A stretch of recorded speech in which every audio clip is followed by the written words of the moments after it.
What's up, everybody? This is Mike S. Miller, and I'm here with my boy Slumdoge. What up? Slumdoge, why don't you tell these people what your story is? So people out there, I don't know who's gonna be watching. Out there in the cryptoverse. Out there in the cryptoverse. It's more like comic book people, but who cares? Yeah, guys, I'll tell you a little bit about my story. I was just your average, everyday person in America, working their way up the corporate ladder, 9 to 5, just doing what I could do to get by, living paycheck to paycheck, for years, actually. You were a pleb. I was exactly that. I was a pleb. I was a normie. I was a what? A brokey. A brokey. I was what do they call people in Harry Potter world? Muggle. I was a muggle. And then I got my Hogwarts letter and everything changed. No, 2021 happened.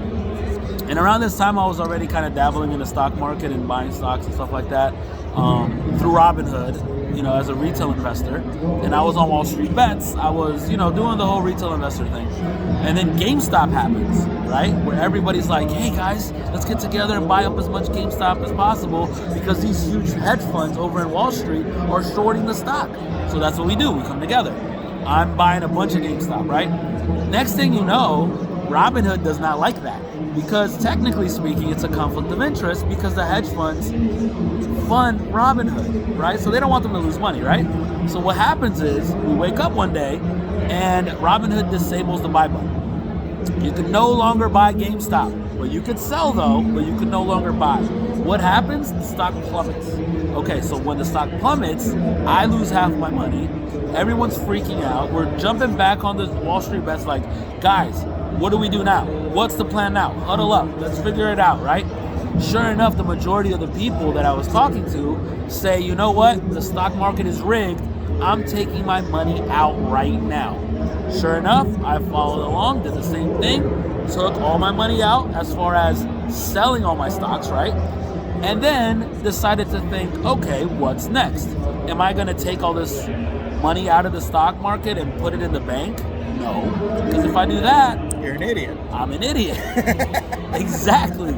So, next best thing, I start reading up about cryptocurrency. I actually found out about it on that same Reddit page, right? Somebody had posted a picture of a tweet where someone said, has Dogecoin ever gone to $1? And I said, wow, I heard about Dogecoin, but what really is it? So then I start doing my research.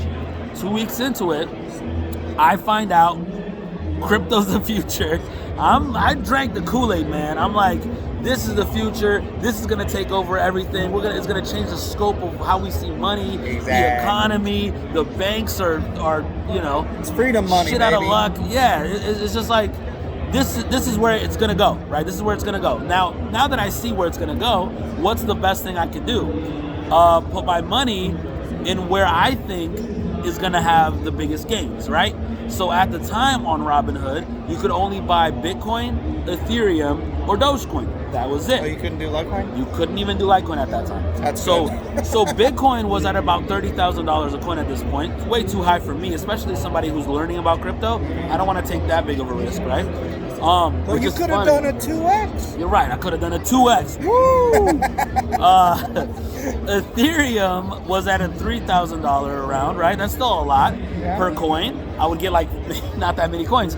And then I saw Dogecoin and I was like, oh wow, Dogecoin's like a penny, 2-3 pennies. Let me get a bunch of those.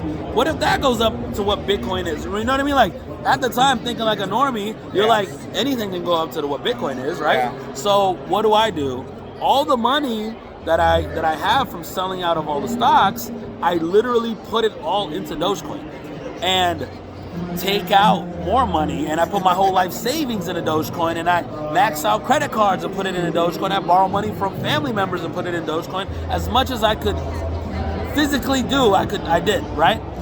Sure enough, this is funny. I don't even know if you know this, but when I did that, I was like, this is a really crazy thing I'm doing. Let me make a video about it. So I literally create a brand new YouTube channel, and the very first episode is like, hey guys, I just put my life savings into this Dogecoin. Check it out. Like, let's see how long it takes me to be a millionaire. You know what I mean? I take the video, I post the video on Reddit, I immediately get made fun of. Yeah. Like roasting me in the comments, like making fun of me. You're an idiot, you're gonna lose everything. What are you doing? I would have roasted you. Bro, so much would have roasted so you, much dude. so that I was like, oh, I'm a little embarrassed. Let me private this video. So I Really? private the video. Yes. Fast forward 2 months later, Dogecoin goes parabolic. Oh, and I man. wake up and I check my phone and I'm a millionaire.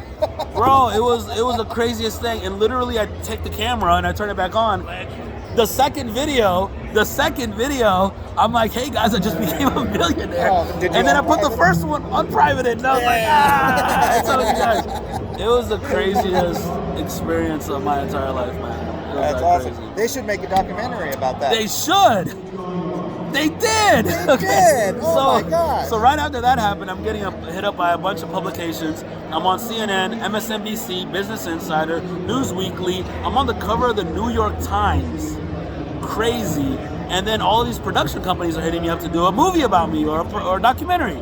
So I pick one that I think are gonna tell my story the best, and they start filming me immediately. The next day, I have cameras in my room. I have cameras following me around. Cameras in his bathroom. In my bathroom, actually. So they follow me around for a full year.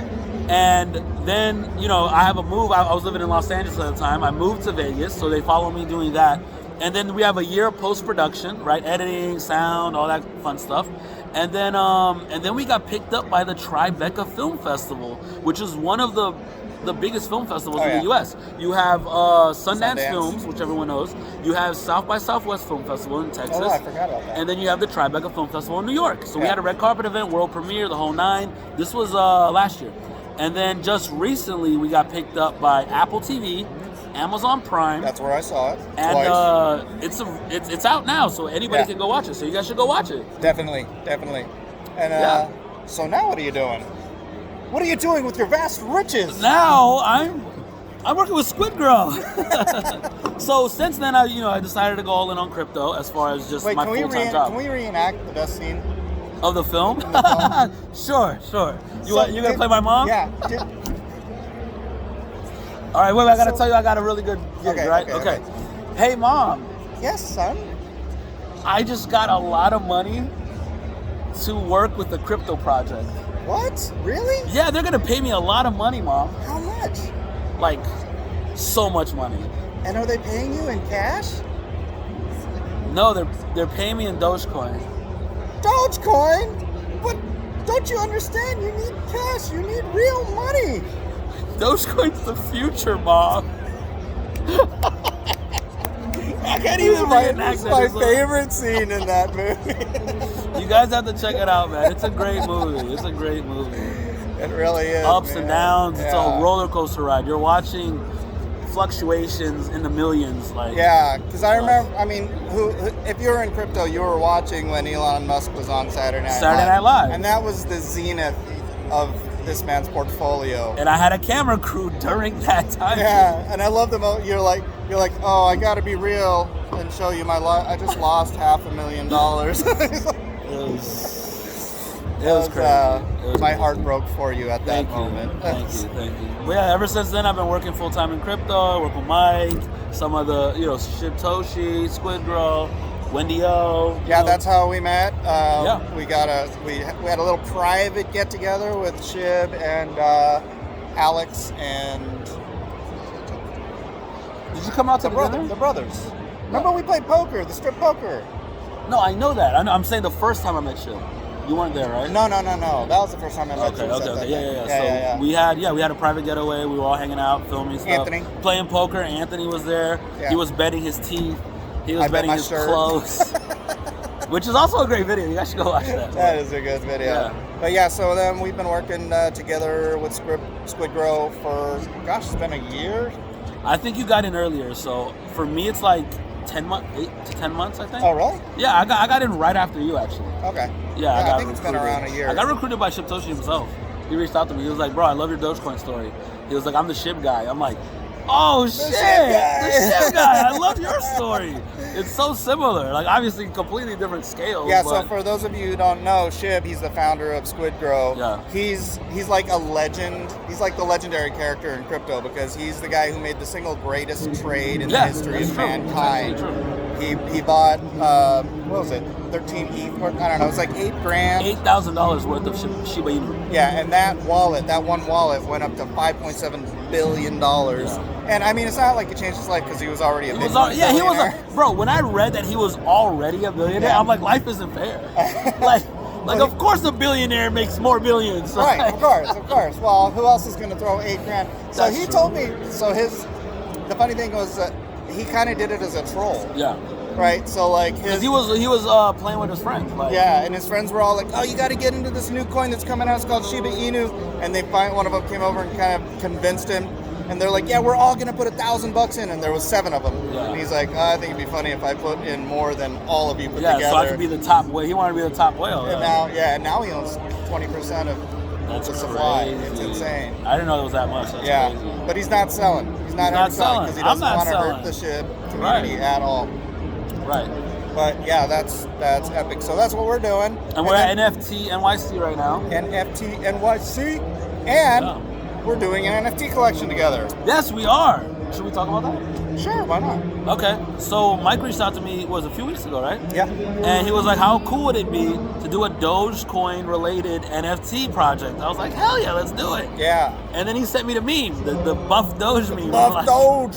I'm like, that's the best Doge meme there is. Yeah, nobody has done it. Nobody's done it. And so like we've just been back and forth talking about ideas and pretty much almost done here. And then we're planning on, I don't even know if you want to talk about this or not, but we're planning on launching on Incubate as one of the first native projects to go on there, which would be really, really cool. Yeah, I'm not sure if we're going to need a dev yet, or because I haven't used the Incubate right. Launchpad yet. Right. So I'm going to try that, and if not, then we'll I have devs, so that's perfect. we'll take care of that. So we're going to take over the world with our Doge. Yeah, and we're in a music video coming up too. Oh, that's true. With Sesh, Dirty Sesh from New Zealand. Great rapper, incredible rapper. Yeah. And we're in his music video in New York. Another one. Another one. In the subway system of New York City. We don't even get paid for being background actors. We don't. We totally should. I gotta go. Sesh.